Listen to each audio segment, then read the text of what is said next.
Hello mga kamare, good morning! Aga-aga po, ito po ang tatambal sa inyo at agad-agad ng labahan.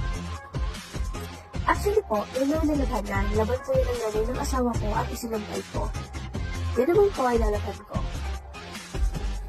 Magdadami-dami, pero kapag-isipin natin yan. Kahit sinisipon po tayo at masama yung nakaramlat, buhay tayo, tapusin natin ang labahan. Iba talaga pag babae ka. Mamagikin ko po. 1, 2, 3, tada! Yan po. Tapos na po yung labahan natin dyan. Pinulo ko na po yung mga tubig.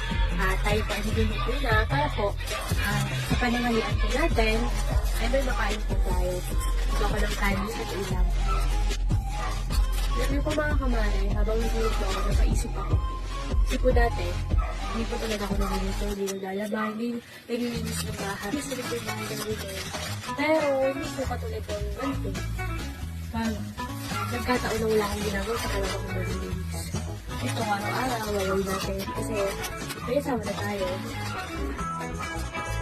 Nadaan mo na ngayon ang nangyayaman kasi sa tingnan ko. Ano na lang ako nagkakaroon ng pagkakas po, pagkakataon niya, ng kusina natin, malinis na. After that po, ang gawin natin ay maglilinis na sa kwarto, kapalin natin yung nag-ship yung higaan, tapos yung mga ulan, parang pa natin ang pangga.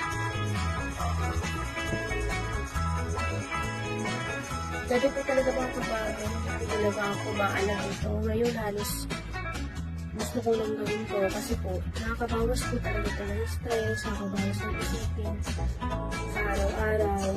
Tapos nalilibang din po tayo habang magawa ng mga gawain bahay.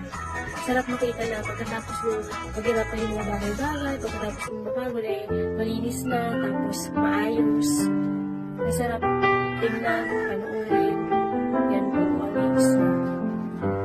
Tinatali ko na lang po yan para mabalot po natin yung bedsheet at para hindi po siya magalaw kahit tayo ay pagalaw-galaw o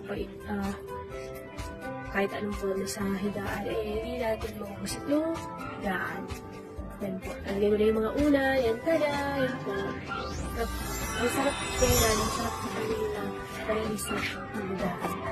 Matapos po yan na po yung asawa ko, nakain na po kami, yan na po yung mga ilang na pagkain. Ayan. Bago po tayo kumain, dapat po nagdarasal po tayo. Ayan, mga kamari.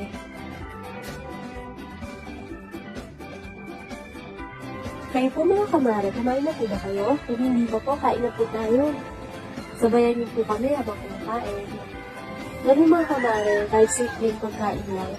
Basta, hindi po yung taong halimang sarap sa pakiramdam. Kung sa pakiramdam natin, pinakain niyo yung mga hinain ng pagkain. Sabay kayong kakain.